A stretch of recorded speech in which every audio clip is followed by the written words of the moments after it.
আগে আপনারা দেখেছেন ডিজে পার্টিতে বাধা ছিল না, বৈশাখী মেলায় বাধা ছিল না, সাংস্কৃতিক অনুষ্ঠানে বাধা ছিল না। আল্লাহর কোরআনের মাহফিলে শর্ত একটা না 34টা থাকতো। আর সেই অভিশাপ থেকে আল্লাহ তাআলা বাংলাদেশকে মুক্ত করেছেন, বলেন আলহামদুলিল্লাহ। এরকম অভিশাপ যেন বাংলাদেশে আর কখনো না হয়, সেজন্য ইস্পাত কঠিন ঐক্য ধারণ করে এমন এক বাংলাদেশ গড়তে হবে যেই আগামীর বাংলাদেশ হবে ইসলামের বাংলাদেশ, আল কোরআনের বাংলাদেশ, আলেম ওলামা পীর মাশায়েখদের নেতৃত্বের বাংলাদেশ। আমাদের তো এটাই বয়ান, প্রত্যেক দল তো বয়ান দিছে না? আমাদের বয়ান কি? আমাদের ইসলামপন্থীদের এটাই বয়ান। আমরা চাই এক নতুন বাংলাদেশ, আমরা এমন এক বাংলাদেশ চাই যেখানে ইসলামের স্বার্থ রক্ষা করা হবে। আমরা এমন এক বাংলাদেশ চাই যেখানে মুসলমানদের দাবিগুলো মেনে নেওয়া হবে। আমরা এমন এক বাংলাদেশ চাই বিশ্ব মানচিত্রে যেই দেশ দুনিয়ার কোন আগ্রাসনকে ভয় পাবে না।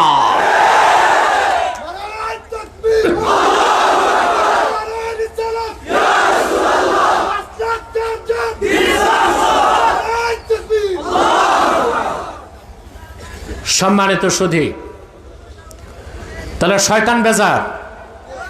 আজকে বিশাল জনতাকে নিয়ে আমরা মুনাজাত করব একটু পরে ইনশাল্লাহ। শয়তান কিন্তু এটা চায় না, আপনাকে ওয়াসওয়াসা দিয়ে এখান থেকে উঠাবার চেষ্টা করবে। আমরাও নেক নিয়ত করে শয়তানের নাপাক গালে একটা চপেটা ঘাত করতে চাই। রাজি আছেন? আমরা নিয়ত করছি কিছুক্ষণ পরে আজকের মুনাজাত করে গুনাহ মাফ করে নিষ্পাপ বেহেশতি আল্লাহওয়ালা হয়ে বাড়ি যেতে চাই। কারা কারা হাত তুলে আল্লাহ তাআলাকে দেখা।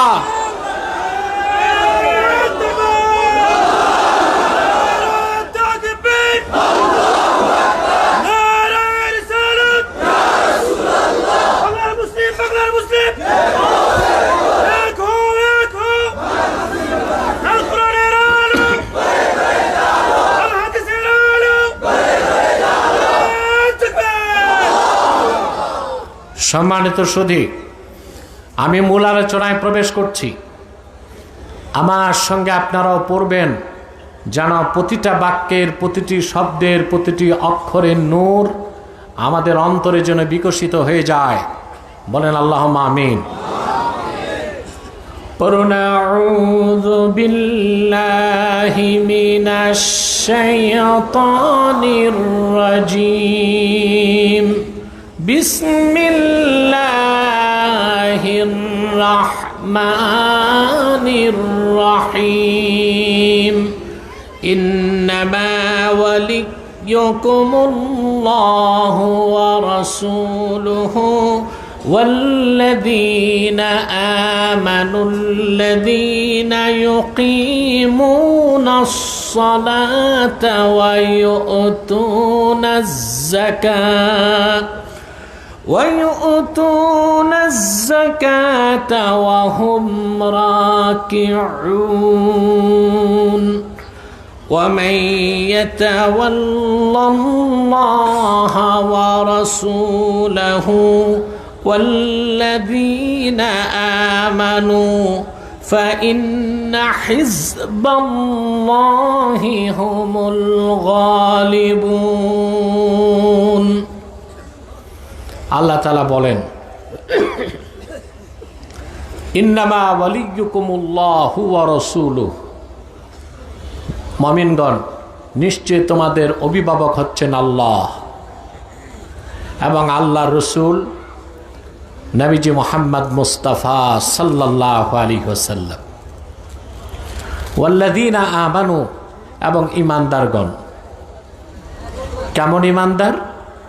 আল্লাযীনা ইউকিমুনাস সালাহ, যারা নামাজকে প্রতিষ্ঠা করে, ওয়া ইউতুনাজ যাকাত, যাকাত আদায় করে, ওয়া হুম রাকিউন, এই অবস্থায় যে তারা নামাজে থেকে। সুবহানাল্লাহ বল। নামাজে থাকা অবস্থায় তারা যাকাত আদায় করে। ইমাম ফখরুদ্দিন রাজির মতে ওহম রাকিউন আল্লাহ হাল হিসেবে নাজিল এখানে বয়ান করেছেন, অর্থাৎ তারা নামাজ পড়ে যাকাত দেয় নামাজে থেকে, বলেন সুবহানাল্লাহ। কিংবা অন্য মুফাসসিররা ব্যাখ্যা করেছেন ওহম রাকিউন মানে তারা বিনয়ের সাথে নামাজ আদায় করে। ومن يتول الله ورسوله والذين آمنوا فإن حزب الله هم الغالبون। আর যে ব্যক্তি মহান আল্লাহকে মালিক হিসেবে স্বীকার করে, গ্রহণ করে, তার হাবিব মুহাম্মদ সাল্লাল্লাহু আলাইহি ওয়াসাল্লাম ওনাকে মহান নেতা হিসেবে বিশ্বাস করে এবং মুমিনদেরকে বন্ধুরূপে গ্রহণ করে, সুবহানাল্লাহ। ফাইন্না হিজবাল্লাহি হুমুল গালিবুন, তারাই হিজবুল্লাহ, তারাই আল্লাহর দল, আর নিশ্চিত আল্লাহর দলে যারা তারা বিজয় লাভ করবে, বলেন সুবহানাল্লাহ। কথাগুলো আমরা ধারাবাহিকভাবে শুনবো ইনশাআল্লাহ, পারবো না? সূরা মায়দার 55 এবং 56 দুটো আয়াত কেন নাজিল হলো? দুইটা বর্ণনা পাওয়া যায়। কয়টা বর্ণনা? প্রথম বর্ণনাটি বর্ণনা করেছেন কুরতুবী, ইমাম কুরতুবী। ইবনে কাসিরও বর্ণনা করেছেন।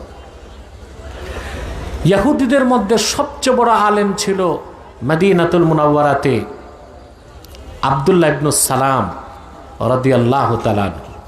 নাম শুনেছেন না? কথা বলেন। অনেক বড় আলেম ছিলেন ইহুদি ধর্মের। তিনি আল্লাহর হাবিব সাল্লাল্লাহু আলাইহি ওয়াসাল্লামের কাছে এসে ঈমান এনে মুসলমান হয়ে গেলেন। মুসলমান হয়ে যাবার পরে ওনার গোত্রের যারা ইহুদি, আব্দুল্লাহ ইবনে সালাম এবং সাথে যে ইহুদিরা ঈমান এনেছিল তাদেরকে পরিত্যাগ করল, তাদের সাথে উঠা বসা চলাফেরা বন্ধ করে দিল। ঈমান আনার অপরাধে আব্দুল্লাহ ইবনে সালামের গোত্রের ইহুদিরা সম্পর্ক ছিন্ন করল। তিনি এসে আল্লাহর হাবিবের কাছে দুঃখ করে বলতে লাগলেন, ইয়া রাসূলুল্লাহ সাল্লাল্লাহু আলাইহি সাল্লাম, ইন্না কওমানা হাজারুনা ওয়া আহাদু আল্লা ইউজালিসুনা। আমরা ঈমান এনেছি বলে আমাদের কওম আমাদেরকে পরিত্যাগ করছে, আমাদের সাথে লেনদেন করে না, ব্যবসা বাণিজ্য করে না, কথাবার্তা বলে না, আর তারা শপথ করেছে আমাদের সাথে তারা কোনো সম্পর্ক রাখবে না। কথা শুনতেছেন? আল্লাহ রাব্বুল আলামিন কোরআনুল কারীমের আয়াত নাজিল করে বলে দিলেন, ইন্নামা ওয়ালিয়ুকুমুল্লাহু ওয়া রাসূলুহু ওয়াল্লাযীনা আমানুল্লাযীনা ইউকিমুনাস সালাতা ওয়া ইউতুনাজ যাকাতা ওয়া হুম রাকিউন। আল্লাহ আয়াত নাজিল করে সান্ত্বনা দিলেন, মুহাম্মদ সাল্লাল্লাহু আলাইহি ওয়াসাল্লাম আপনি ঘোষণা দেন আমার পক্ষ থেকে, আব্দুল্লাহ ইবনে সালাম অন্যান্য ইমানদাররা শুধু ঈমান আনার কারণে তোমাদের গোত্রগুলো তোমাদের পরিত্যাগ করেছে, তাতে সমস্যা কি? তোমাদের অভিভাবক তো আল্লাহ, আল্লাহ তোমাদের ভালোবাসেন। তোমাদের অভিভাবক মুহাম্মদ সাল্লাল্লাহু আলাইহি ওয়াসাল্লাম তিনি তোমাদেরকে ভালোবাসেন। আল্লাহর হাবিব বলেন, আমি মুহাম্মদ আমি তোমাদেরকে ভালোবাসি, তোমরা আমার উম্মত এবং আমার সাহাবীগণ তোমাদের বন্ধু, অতএব ইহুদিরা সম্পর্ক ছিন্ন করেছে, তাতে সমস্যা কি? সুবহানাল্লাহ বলেন। সমস্যা থাকতে পারে? আল্লাহর হাবিব মুহাম্মদ সাল্লাল্লাহু আলাইহি ওয়াসাল্লামের মাধ্যমে আল্লাহ যে ঘোষণা দিলেন এটা ছিল সাহাবায়ে কেরামের জন্য খাস, বাকি কিয়ামত তক উম্মতদের জন্য আম, বলেন সুবহানাল্লাহ। অর্থাৎ আমাদের সাথে কাফের মুশরিক বেঈমান সম্পর্ক রাখবে না, এটাই স্বাভাবিক। এটাই কি? কখনোই কাফের মুশরিক বেঈমান আমাদের বন্ধু হতে পারে না। স্টেজে কোনো সাউন্ড নাই, এত বড় মাহফিল, এটা কি মাইক লাগাইছে? মাইকম্যান স্টেজে আওয়াজ লাগবে, পর্যাপ্ত আওয়াজ লাগবে স্টেজের দুই পাশে।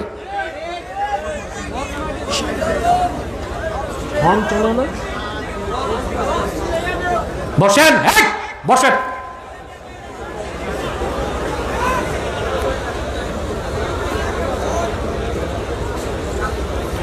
ধৈর্যের সাথে বসে থাকেন, সাউন্ড ঠিক হয়ে যাবে ইনশাল্লাহ।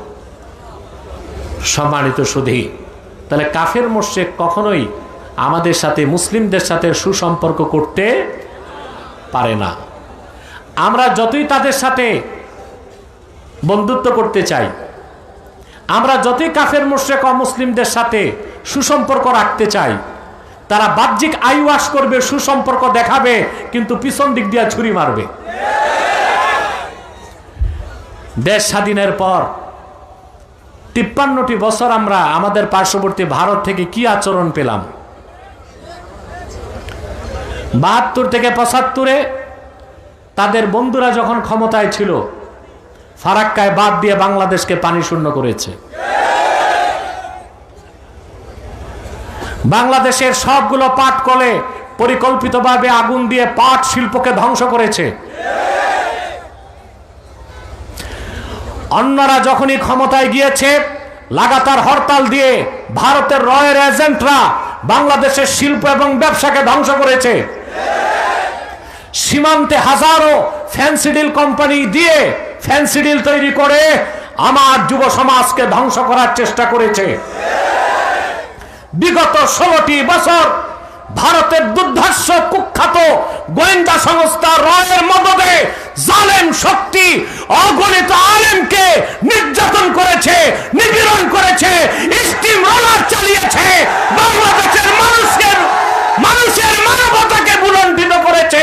সেই হিন্দুস্তান বাংলাদেশের বন্ধু হতে পারে না কোনোদিন।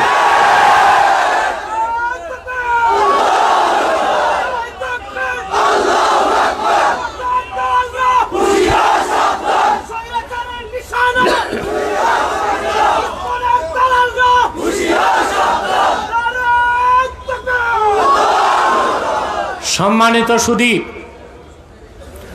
জালেমদেরকে বিতাড়িত করেছেন, কিন্তু জালেমদেরকে যারা লালন পালন করেছে তাদের সাথে সম্পর্ক করা যাবে না। ব্যবসায়িক সম্পর্ক হইতে পারে, বন্ধুত্বের সম্পর্ক হতে পারে না, ভাতৃপ্রতিম সম্পর্ক হতে পারে না। পারে? কাফের মুশরিক কখনো মুসলমানের ভালো চাইতে, সম্পর্ক রাখতে, এটা ভারত হোক, আমেরিকা হোক, ইসরায়েল হোক, ব্রিটেন হোক, কখনোই তারা মুসলিমদের ভালো চাইতে পারে না। 1000 বছর আগ থেকে আজ পর্যন্ত ইতিহাস এটাই আমাদেরকে বারবার প্রমাণ দেয়। এবার শানে নজুল আরেকটা এসেছে, সেটা শোনাচ্ছি। ইমাম রাজি তাফসির কবিরে, কুরতুবী তার তাফসিরে, ইবনে আবি সাউদ তার তাফসিরে, বাহরুল মুহিতে অসংখ্য তাফসিরের কিতাবে হাদিসটি এসেছে, এবং হাদিসটিকে ইমাম জালালউদ্দিন সিউতি রহমতুল্লাহ আল হাবিলিল ফাতাওয়া কিতাবের মধ্যে উল্লেখ করেছেন। শুনতেছেন? মনোযোগ আছে তো? হযরতে আলী রাদিয়াল্লাহু তাআলা আনহু তিনি একদিন মসজিদ নববী সাল্লাল্লাহু আলাইহি সাল্লামে নামাজ পড়তেছিলেন। নামাজটা ছিল নফল নামাজ। কি নামাজ? এমন সময় এক ভিক্ষুক এসে হযরত আলীর কাছে ভিক্ষা চাইলেন। হযরত আলী যে নামাজে, এটা তার খেয়াল নেই। খেয়াল থাকলেও ভিক্ষুকদের অভ্যাসই হচ্ছে সময় বুঝে না। এখন দেখেন না, হাত পেতে বসে থাকে, ও আর দেখে না একে অ্যাম্বুলেন্সে রুগী আছে না গাড়িতে কোনো দুলামিয়া আছে, হাত পেতে। হাদিস সাক্ষ্য দেয়, তাফসীরের কিতাব সাক্ষ্য দেয়, হযরত আলী ছিলেন নামাজের মধ্যে। ফানাজা আলীউন খাতিমাহু ফাআতাহু, হযরত আলী রাদিয়াল্লাহু তাআলা আনহু সঙ্গে সঙ্গে তার আংটিটা খুলে ভিক্ষুককে আল্লাহর রাজি খুশির জন্য দান করে দিলেন। নামাজে থেকে আল্লাহর সন্তুষ্টির জন্য হযরত আলীর এতটুক দানকে আল্লাহ এত খুশি হয়ে গেলেন, সঙ্গে সঙ্গে আয়াত নাজিল করে দিলেন, ইন্নামা ওয়ালিয়ুকুমুল্লাহু ওয়া রাসূলুহু ওয়াল্লাযীনা আমানুল্লাযীনা ইউকিমুনাস সালাতা ওয়া ইউতুনাজ যাকাতা ওয়া হুম রাকিউন। কোরআনের আয়াত নাজিল করে আল্লাহ তাআলা বলে দিলেন, নিশ্চয়ই তোমাদের অভিভাবক হচ্ছেন আল্লাহ, নিশ্চয়ই তোমাদের অভিভাবক মুহাম্মদ সাল্লাল্লাহু আলাইহি ওয়াসাল্লাম এবং মুহাম্মদ সাল্লাল্লাহু আলাইহি সাল্লামের সাহাবীগণের মধ্যে যারা নামাজ আদায় করে আর আমার খুশির জন্য নামাজে থেকেই দান সদকা করে দেয়। বলেন সুবহানাল্লাহ। এটা দ্বিতীয় শানে নজুল, দ্বিতীয় বর্ণনা। হযরত আলী নামাজ ছেড়ে দান করছেন না নামাজে থেকে দান করছেন? কথা বলে না। এই জন্য আল্লাহ হাল হিসেব উল্লেখ করেছেন, ওয়া ইউতুনাজ যাকাতা ওয়া হুম রাকিউন। সুবহানাল্লাহ। নামাজ আদায় করে আর নামাজে থেকে যাকাতও দিয়ে দেয়। সুবহানাল্লাহ। যেমন হযরতে আলী। বলেন সুবহানাল্লাহ। আয়াত থেকে আল্লাহর হাবিব বুঝতে পারলেন যে আমার একজন সাহাবী দান করেছে আর একজন সাহাবী গ্রহণ করছে। রাসূল করিম সাল্লাল্লাহু আলাইহি সাল্লাম মসজিদ নববীতে খুঁজতেছেন এই লোক দুইজন কোথায়। আল্লাহর হাবিব দেখলেন মসজিদ নববীর দরজা থেকে এক ভিক্ষুক বেরিয়ে যাচ্ছে। আল্লাহর হাবিব তাকে জিজ্ঞেস করলেন, হাল আ'তাকা আহাদুন শাইআ, আমার কোন সাহাবী কি তোমারই কিছু দান করছে নাকি? সুবহানাল্লাহ। ইমাম রাজি তাফসীর কবীরে নকল করেন, ফাআশারা ইলা আলিয়্যিন ফাকালা যাকার রাজুল ইয়া রাসূলুল্লাহ।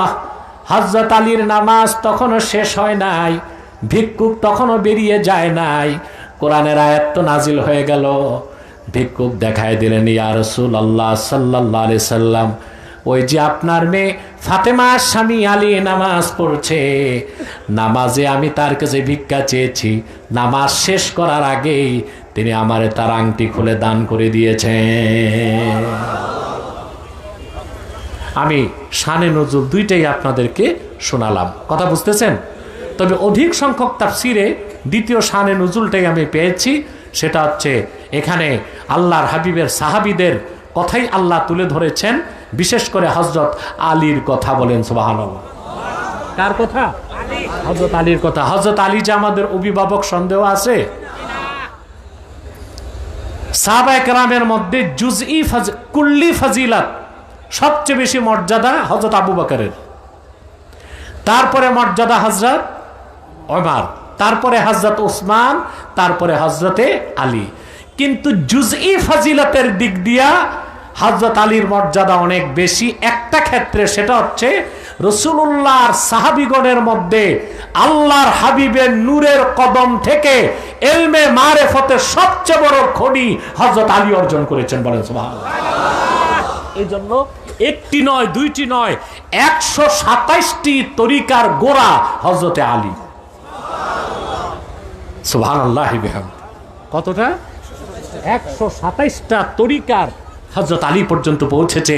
ইলমে মারিফাতের নূর সারা দুনিয়ায় হযরত আলীর মাধ্যমে আল্লাহ তাআলা ছড়ায় দিয়েছেন। বলেন সুবহানাল্লাহ। এই জন্য হযরত আলী হচ্ছেন আমাদের অভিভাবক তাসাউফ এবং তরিকতের জগতে। বলেন সুবহানাল্লাহ।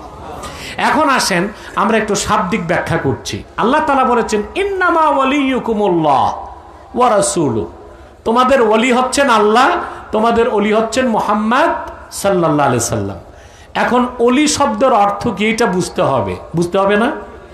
আমরা ওলি বলতে মনে করি সব পীর সাহেব ওলি, এটা মনে করি না? কথা বলে না। যিনি পিরালি করে আর যার মুরিদ আছে ওনাকে আমরা মনে করি কি ওলি, আর আমরা নিজেদেরকে ওলি মনে, কথা বলে না, ওলি মনে করি না। আসলে ওলিদেরকে যতটুকু ভক্তি করি আমরা, নিজেরা ওলি হওয়ার চেষ্টা যদি 10 ভাগের 1 ভাগ করতাম, আমরা প্রত্যেক ইমানদার আল্লাহ তাআলার এক একজন ওলি হয়ে যেতে পারতাম। ঠিক না? ওলি শব্দের 3টা অর্থ। কয়টা? জোরে বলেন। ওলি শব্দের একটা অর্থ সাহায্যকারী, একটা অর্থ কি? আল্লাহ রাব্বুল আলামিন বলেন, ইন্না ওয়ালিয়াল্লাহুল্লাযী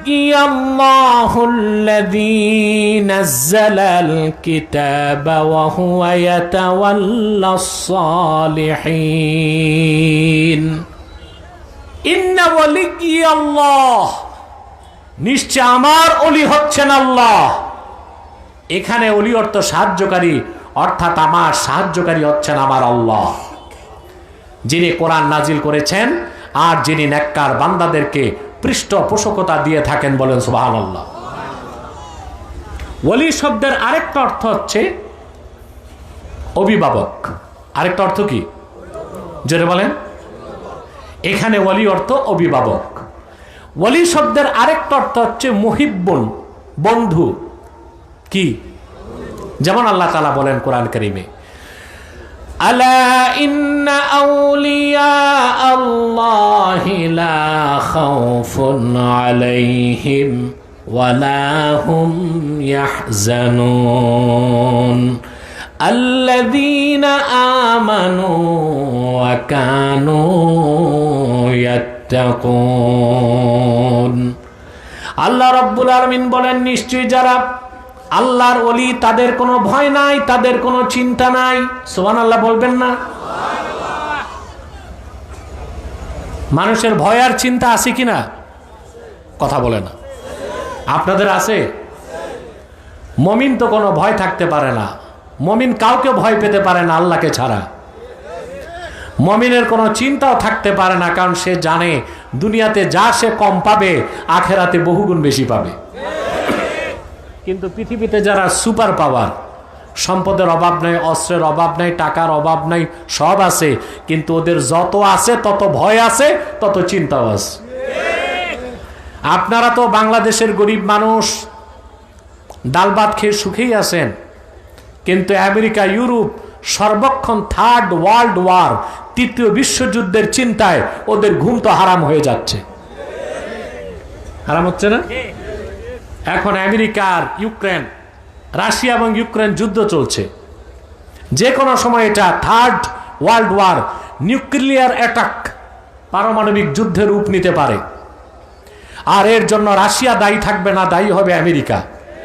এই পৃথিবীতে যত জায়গায় অশান্তি হচ্ছে, বিশৃঙ্খলা হচ্ছে, রক্তপাত হচ্ছে, জেনোসাইড হচ্ছে, গণহত্যা হচ্ছে, কি ইসরায়েলে, ফিলিস্তিনে, সিরিয়াতে, আফগানিস্তানে আর ওইদিকে ইউক্রেনে, তার সব কিছুর পিছনে পশ্চিমাদের সাম্রাজ্যবাদ দায়ী। নেতৃত্বে আমেরিকা, নেতৃত্বে আমেরিকা। ওর কাজই হচ্ছে যুদ্ধ লাগাও আর অস্ত্র বেচো, যুদ্ধ লাগাও, অস্ত্র বেচো। পৃথিবীতে 100টা অস্ত্র কোম্পানির 51টাই আমেরিকাতে। দেশ আছে 200 প্রায়, অস্ত্র কোম্পানি কয়টা? 101টা। তার মধ্যে 51টাই কোথায়? আমেরিকাতে। তার মধ্যে দুনিয়ার সবচেয়ে বড় অস্ত্র কোম্পানি লকহিড মার্টিন সহ সেরা সেরা অস্ত্র কোম্পানিগুলো আমেরিকাতেই। ওদের মূল আয় হচ্ছে অস্ত্র ব্যবসা। তো পৃথিবীতে যদি যুদ্ধই না থাকে তো অস্ত্র বেচবে কার কাছে? এই জন্য আমেরিকাতে এই যে স্টেট ডিপার্টমেন্ট, এরপর র্যান্ড কর্পোরেশন, এদের কাজই হচ্ছে বিভিন্ন রাষ্ট্রে যুদ্ধ লাগানো আর অস্ত্র বিক্রি করে আমেরিকার ব্যবসাকে চাঙ্গা রাখা।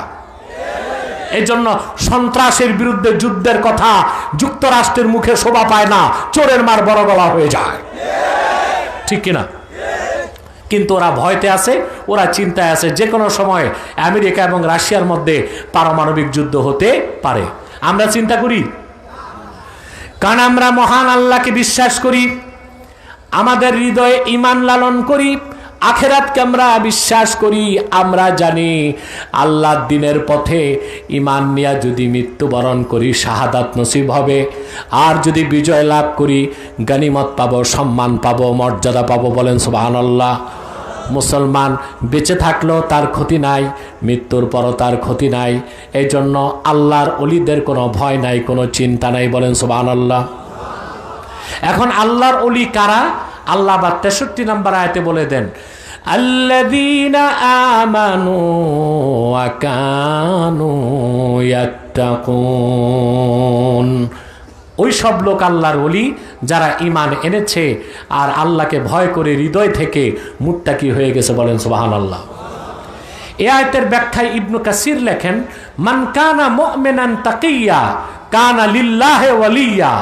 মুহাম্মদ সাল্লাল্লাহু আলাইহি ওয়াসাল্লামের প্রত্যেক সেই উম্মত যার ঈমান আছে আর তাকওয়া আছে, সে লোকটাই আল্লাহর কাছে ওলির মর্যাদা পেয়ে গেছে। বলেন সুবহানাল্লাহ। তাহলে ওলি শব্দের একটা অর্থ হচ্ছে সাহায্যকারী, ওলি শব্দের আরেকটা অর্থ হচ্ছে সিএনজি একটু আগে এখান থেকে চুরি হয়ে গেছে, আপনারা খোঁজাখুঁজি করতেছেন। এটা পরে বলবে, এখন বলা যাবে না, আমি বলে দিব। কথা শুনতেছেন? আহা, তোমাদের ছোট্টর ছোট হয়ে গেছে রাত বেশি হওয়াতে, না শীতে জবু তবু হইছো। আর 20 মিনিট ইনশাল্লাহ, ঠিক আছে?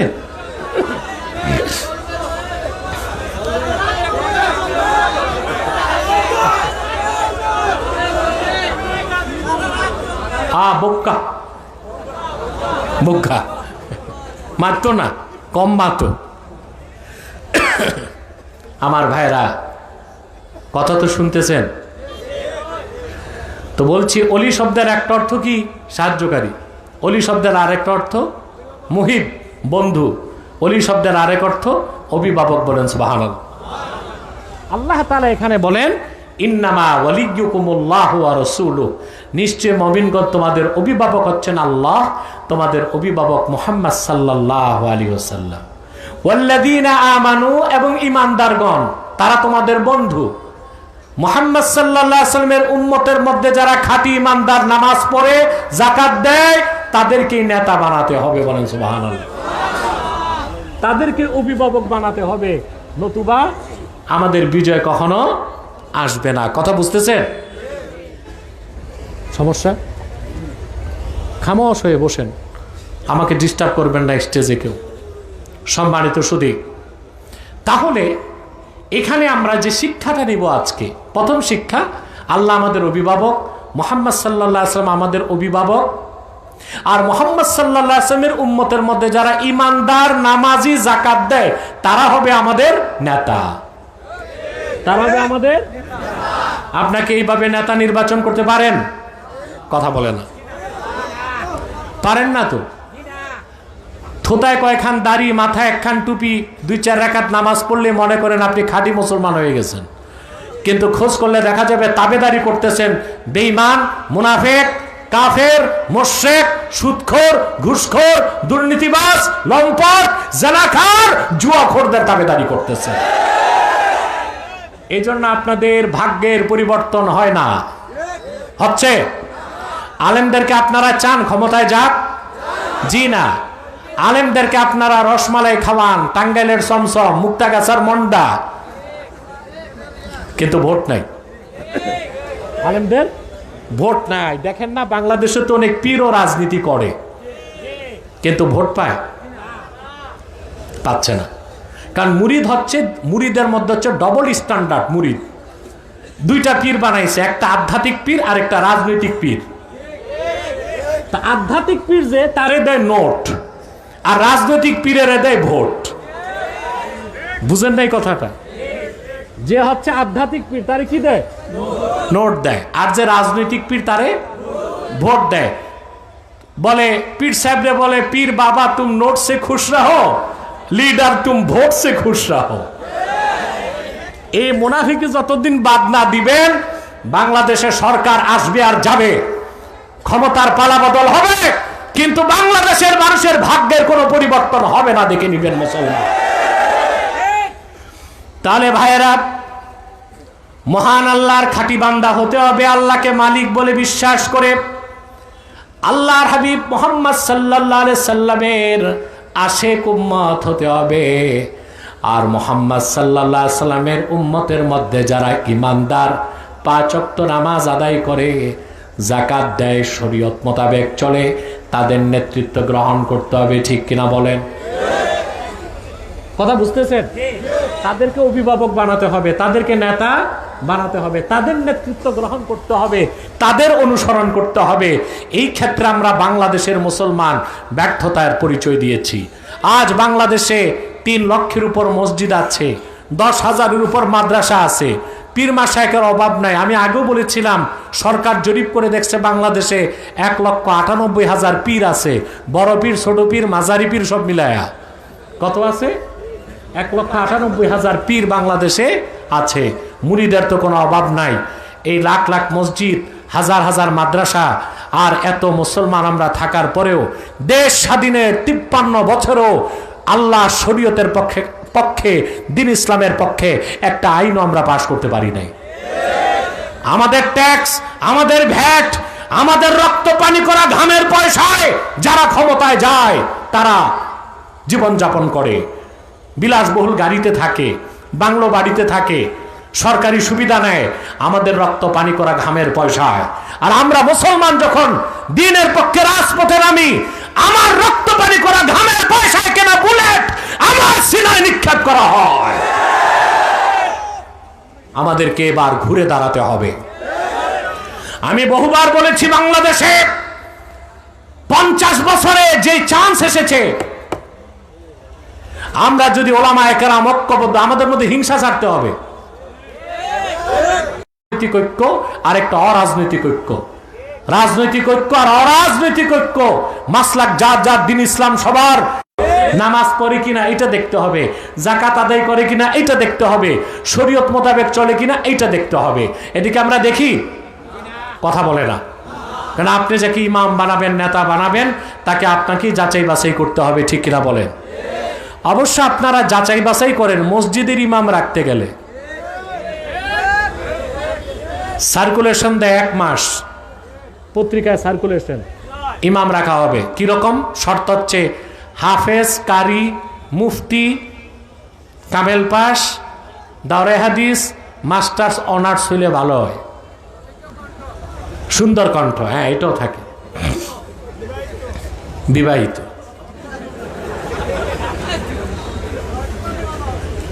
তারপরে ইমাম সাহেব আসে 40 জন, ইন্টারভিউ নিতে বসে, আলেম আসে না কেউ, আল্লামা সভাপতি আর আল্লামা সেক্রেটারি।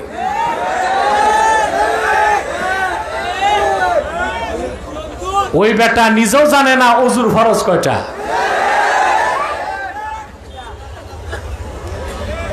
এক মূর্খ সভাপতি ইমামকে জিজ্ঞেস করে ওজুর ফরজ কয়টা, তো ইমাম সাহেব বলছে 4টা। তো ইমাম সাহেব জিজ্ঞেস করছে, সভাপতি তো মূর্খ মানুষ, যে বলেন তো আপনি গোসলের ফরজ কয়টা? কয় 8টা। বলে এইটা কেন? কয় ওজু ছোট, এটা 4টা, গোসল বড়, এটা তো 8টা হয়। এরকম ওজুর ফরজ কয়টা, গোসলের ফরজ কয়টা যার জ্ঞান নাই, সে আলেমদের ইন্টারভিউ নেয়। ইমাম রাখার সময় দূরবীন দিয়া খোঁজে কোনো খুঁত আছে কিনা।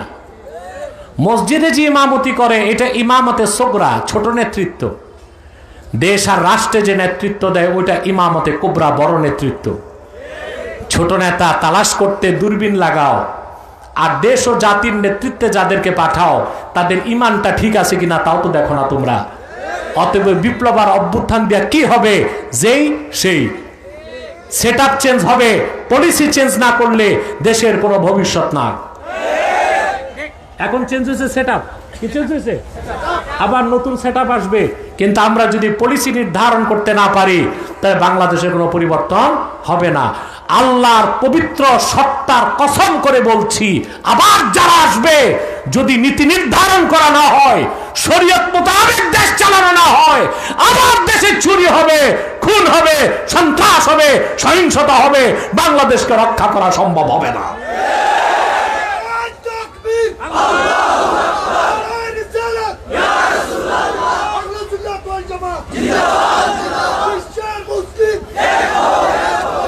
সম্মানিত সুদীপ, তাহলে আমরা সূরা মায়দার 55 নম্বর আয়াত থেকে যে শিক্ষাটা পেলাম, আমাদেরকে আল্লাহ তাআলার ইমানদার বান্দা হতে হবে, তার হাবিব মুহাম্মদ সাল্লাল্লাহু আলাইহি সাল্লামের ইমানদার উম্মত হতে হবে। আর মুহাম্মদ সাল্লাল্লাহু আলাইহি সাল্লামের উম্মতের মধ্যে যারা ইমানদার, নামাজি, যাকাত দেয়, তাদেরকে নেতা বানাতে হবে, ঠিক কিনা? পারবো ইনশাল্লাহ? জোরে বলেন পারবো। এরপরে আল্লাহ তাআলা বলেন, وَمَن يَتَوَلَّ اللَّهَ وَرَسُولَهُ وَالَّذِينَ آمَنُوا فَإِنَّ حِزْبَ اللَّهِ هُمُ الْغَالِبُونَ। আর যারা মহান আল্লাহকে অভিভাবক হিসেবে গ্রহণ করবে, মুহাম্মদ সাল্লাল্লাহু আলাইহি সাল্লামকে অভিভাবক হিসেবে বিশ্বাস করবে, আর ইমানদার যারা তাদেরকে নেতা হিসেবে স্বীকৃতি দিবে, উম্মতে মুহাম্মদের ইমানদারদেরকে নেতা হিসেবে মেনে নিবে, আল্লাহ বলেন তারাই হিজবুল্লাহ, আল্লাহর দল। ফা ইন্না হিজবাল্লাহি হুমুল গালিবুন, আল্লাহর দল অবশ্যই বিজয় লাভ করবে, বলেন সুবহানাল্লাহ।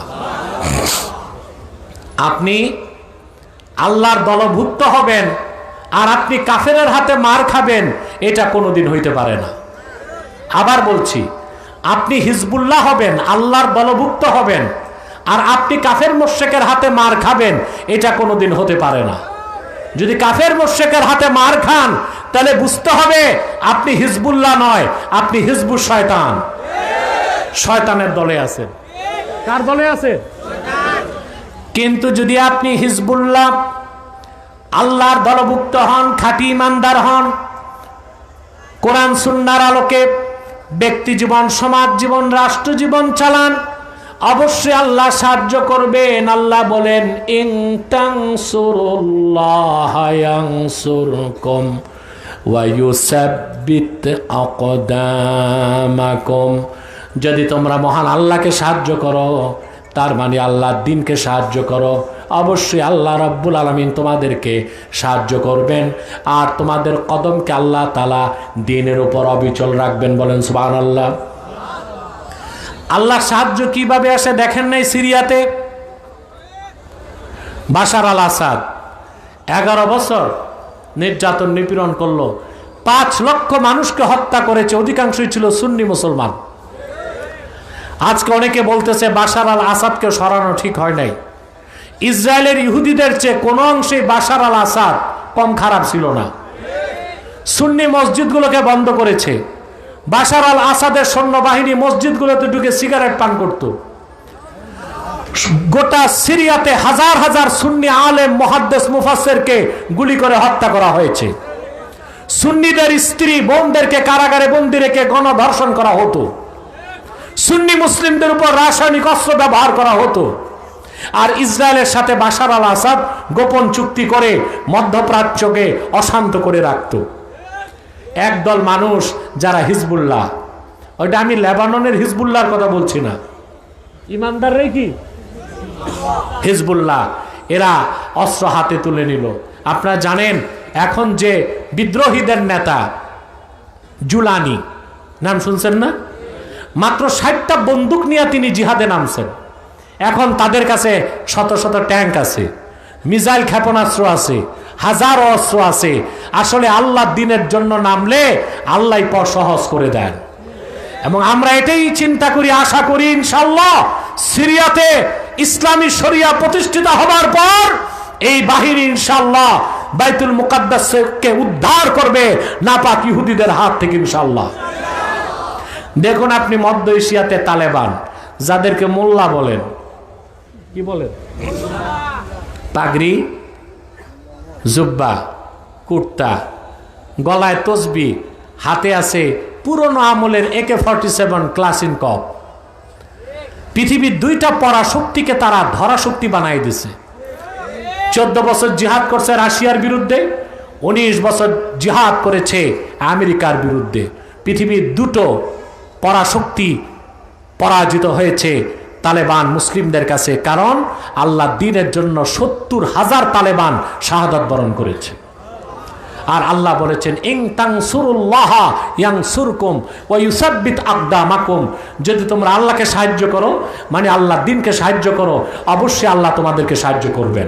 তা আমরাও যদি খাঁটি ইমানদার হই, আল্লাহওয়ালা বুজুর্গ নেককার সুন্নি আকীদার মানুষকে যদি নেতা বানায় মাঠে নামতে পারি, বাংলাদেশেও আল্লাহ সাহায্য নেমে আসবে ইনশাআল্লাহ।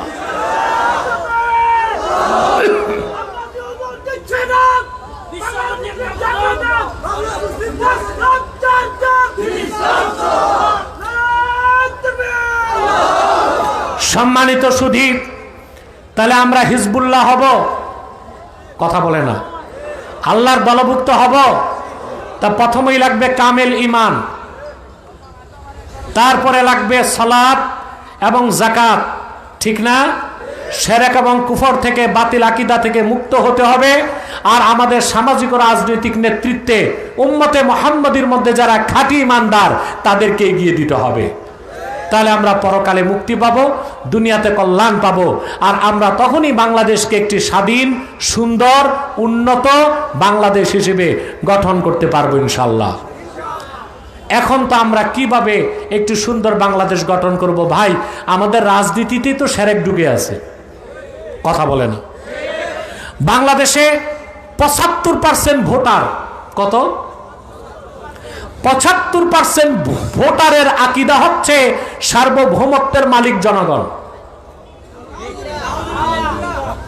এটা শিরক না? কথা বলতে হবে। শিরকে আসগার না শিরকে আকবার?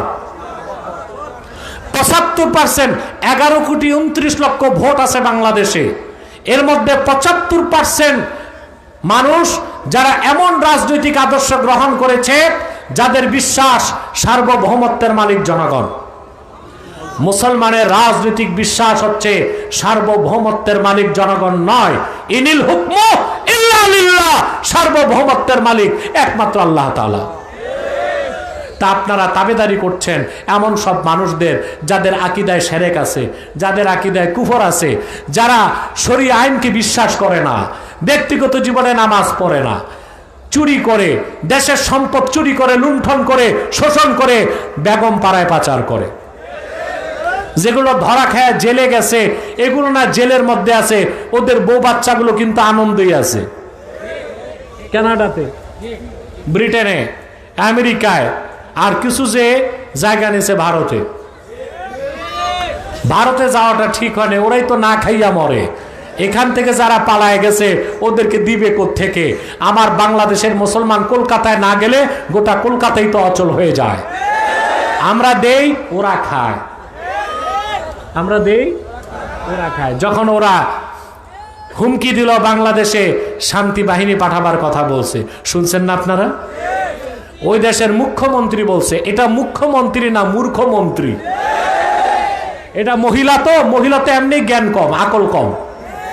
ও বুঝতে পারে নাই বাংলাদেশে 14 কোটি মুসলমান, শাহজালালের উত্তরসূরি, শাহ ফারহানের উত্তরসূরি, শাহ মখদুমের উত্তরসূরি, শাহ কারামত আলী জনপুরের উত্তরসূরি। ভারত, আমেরিকা, ইসরায়েলকে ভয় পায় না। দেশের স্বাধীনতা রক্ষায় 14 কোটি মুসলমান 28 কোটি হাতে লাঠি তুলে নেবে ইনশাআল্লাহ।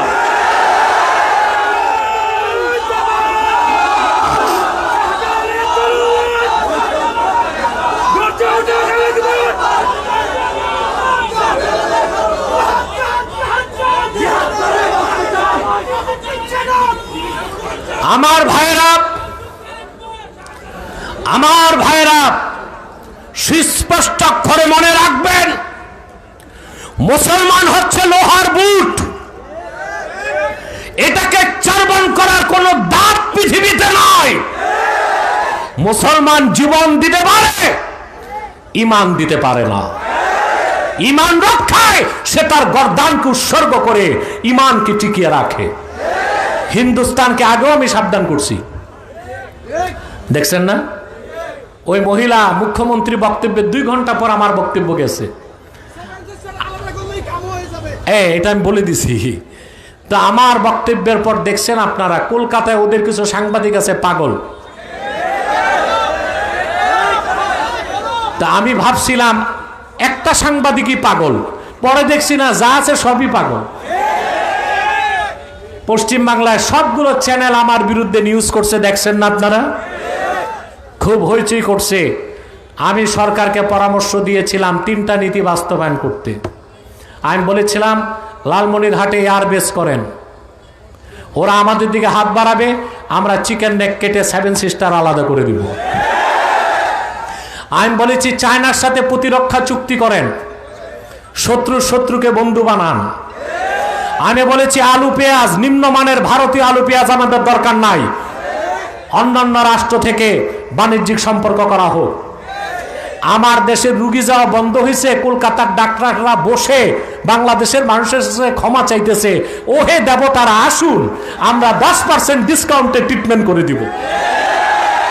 দেখেন না আপনারা? অতএব মুসলমান, আপনারা আপনাদের পলিসি নির্ধারণ করতে হবে, আপনারা কি করবেন। রাজনীতিবিদদেরকে আমি আমার অবস্থান থেকে পরামর্শ দেই, কিন্তু সরকার আমাকে ডাকলে আমি একটু দূরে থাকি। কেন দূরে থাকি তারও একটা আমার ফিলোসফি আছে, সেটা হচ্ছে যে সরকার আমার কথা শুনবে এই গ্যারেন্টি যদি আমি পাই তো 70 বার তার দরজায় দৌড়ায় যাব। কিন্তু আমার কথা শুনবে না, আমাকে নিয়ে ট্যাগ মেরে দিবে, এটা আমি চাই না। তাহলে দূর থেকে পরামর্শ দিব, সেটাই ভালো। 16 বছর আপনারা দেখেছেন বাংলাদেশের অনেক মৌলবী জালেমের দালালি করেছে হালুয়া রুটির ভাগ নিতে, করে নাই? এ মৌলবীরা কোথায়? ওদের আম্মাজান পালাইছে, সন্তানগুলোর খবর না। আম্মাজান গেছে স্বামীর বাড়ি।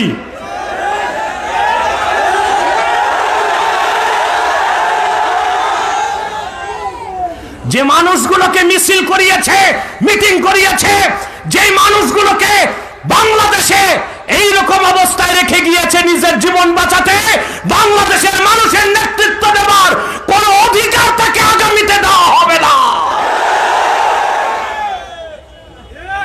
কর্মী রেখে এইভাবে পালায়, এক কাপড়ে, বিনা মেকআপে।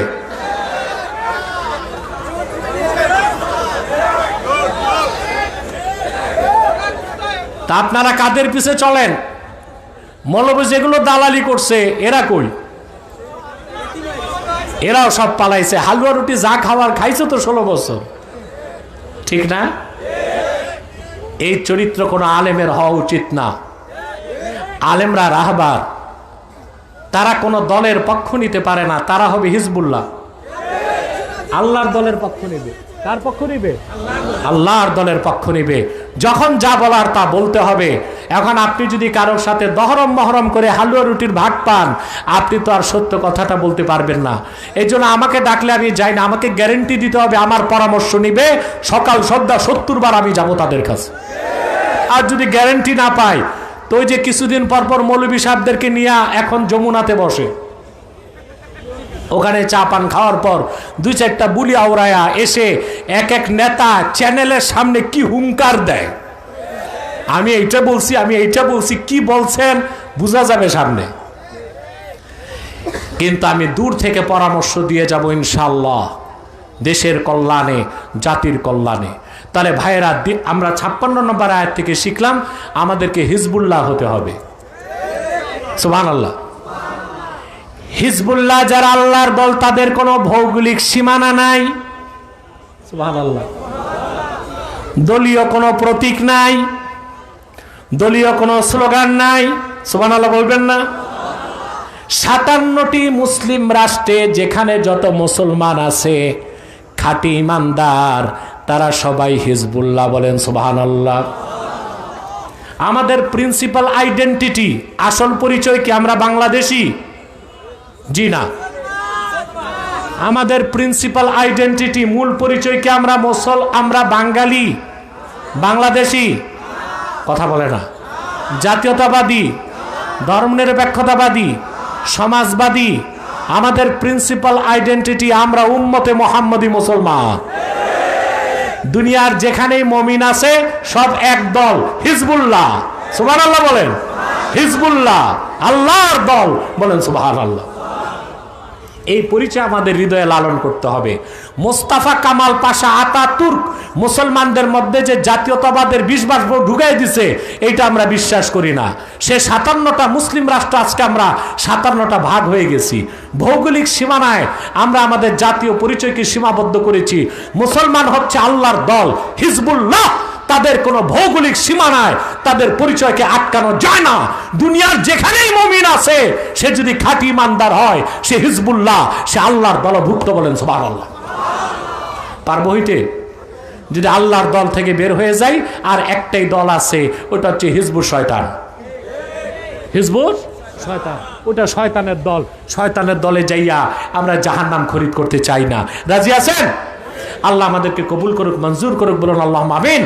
সাদাকাল্লাহুল আযীম ওয়া সাদাকা রাসূলুহুন নবিয়ুল কারীম ওয়া নাহনু আলা যালিকা মিনাশ শাহিদিন ওয়াশ শাকিরিন ওয়া আলহামদুলিল্লাহি রাব্বিল আলামিন। ওয়াজ হয়ে গেছে, চলে যাবা। তোমরা কি আউলিয়া কেরাম যে মুনাজাত লাগে না? একটা মানুষও দাঁড়াবেন না, বরং যারা দাঁড়ায় আছেন বসে যান, ওখানেই বসে যান। সম্মানিত সুধী, মোহনের কাছে বা প্রশ্ন থাকলে যদি উত্তর প্রয়োজন মনে করো তাহলে দিতে হবে। সম্মানিত সুধী, হ্যাঁ বুঝি না, আচ্ছা দেখতেছি। সম্মানিত সুধী, বিদায় লগ্নে আরে ইউটিউবার ভাইরা বসো না, একটু ধৈর্য ধরে বসো বসো বসো, সময় পাবা। সম্মানিত সুধী, বিদায় লগ্নে আমি চলে এসেছি। আজকের এই প্রোগ্রাম তাহরিকে খাতমে নবুয়ত বাংলাদেশ যুক্তরাজ্য শাখা এবং ইনসানিয়া ট্রাস্টের উদ্যোগে, আপনারা জানেন ঠিক না? তাহরিকে খাতমে নবুয়ত বাংলাদেশ, এটার মূল মিশন কি আপনারা জানেন? ইসলামের সুমহান স্বার্থ রক্ষায় গোটা দেশের মানুষকে ঐক্যবদ্ধ করা, ঠিক না? এবং মুসলমানদের মৌলিক দাবিগুলো আদায়ে জাতিকে মাঠে নামানো, আর বাংলাদেশের স্বাধীনতাকে আগ্রাসন মুক্ত রাখা। তোমরা ডিস্টার্ব করছো ভাই, বসো বসো, 1 সেকেন্ডে বসো, 1 সেকেন্ডে বসে যাও। সম্মানিত সুধী, কথাগুলো শুনতেছেন? 3টা স্বার্থে আমরা এক হয়ে যাব, রাজি আছেন? কে কওমি, কে আলিয়া, কার গোল টুপি কার লম্বা টুপি, এগুলো আমরা দেখব না। 3টা স্বার্থে এক হয়ে যাব। তবে আমার মাসলাক আমার থাকবে, কিয়ামত তক তুমি ওয়াজ করলো, আমার মাসলাক আমি ছাড়ব না। তোমার মাসলাক তোমারই থাকবে, কিয়ামত তক আমি বুঝাইলেও তুমি ছাড়বা না। কিন্তু 3টা স্বার্থে আমরা এক হয়ে যাব। ইসলামের সুমহান স্বার্থ রক্ষায় আমরা ঐক্যবদ্ধ হয়ে যাব। মুসলমানদের মৌলিক দাবিগুলো আদায়ে আমরা ঐক্যবদ্ধ হয়ে যাব। আর বাংলাদেশের স্বাধীনতা রক্ষায় আমরা এক থাকব। আমাদের এই 3টি স্বার্থের বিরুদ্ধে বাংলাদেশে কাজ করতেছে 3টি অমুসলিম সম্প্রদায়। তার মধ্যে সবচেয়ে জঘন্য হচ্ছে কুখ্যাত কাদিয়ানী সম্প্রদায়। নিঃসন্দেহে তারা কাফের এবং অমুসলিম। তাদেরকে যারা কাফের বলবে না, তারাও কাফের। কারণ তারা আল্লাহর আখিরি নবী মুহাম্মদ সাল্লাল্লাহু আলাইহি সাল্লামকে আল্লাহর শেষ নবী হিসেবে বিশ্বাস করে না। চিল্লায় বলেন নাউজুবিল্লাহ। সেজন্য তারা কি? জোরে বলেন, তারা কি? তাদেরকে যারা কাফের বলবে না, তারা কি? মানুষকে ধোঁকা দিতে তারা মুসলমানদের মতো দাড়ি রাখে, টুপি লাগায়, মুসলমানদের মতো নাম রাখে। তাই বলি কি তারা মুসলমান হবে? নাম রাখলেই কেউ যদি মুসলমান হতে পারত, তো রবীন্দ্রনাথ ঠাকুরের চেয়ে বড় মুসলমান কে হইতো?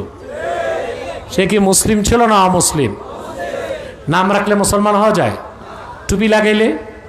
ভারত পার্লামেন্টে কংগ্রেসের এমপিরা লম্বা সাদা টুপি লাগায়, ওরা কি মুসলমান হবে না হিন্দুই থাকবে? নাম রাখলে মুসলমান হওয়া যায়? এক শয়তান বোতলে পেশাব করে উপরে নাম লেখছে শরবত, ওটা কি শরবত হবে? ভিতরে কি? তদ্রূপ কাদিয়ানীরা কাফের এবং অমুসলিম। আব্দুল আউয়াল, আব্দুস সামাদ, মুবাশশির আলী, কবির চৌধুরী, গহর রেজবি, শাহরিয়ার কবির আর নিঝুম মজুমদার না, এইসব নাম রাখার দ্বারা তারা মুসলমান হতে পারে না।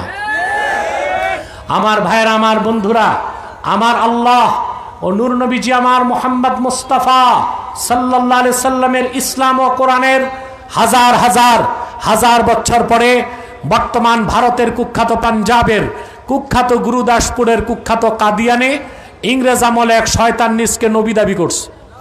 চিল্লায় বলেন নাউজুবিল্লাহ। শয়তানটার নাম রেখেছিল তার বাপ মির্জা গোলাম আহমদ কাদিয়ানি। সাবধান, তাকে গোলাম আহমদ বলা যাবে না, কারণ গোলাম আহমদ অর্থ আহমদ এর গোলাম। কোন কাফের কোনোদিনও গোলাম আহমদ এর গোলাম হতে পারে না।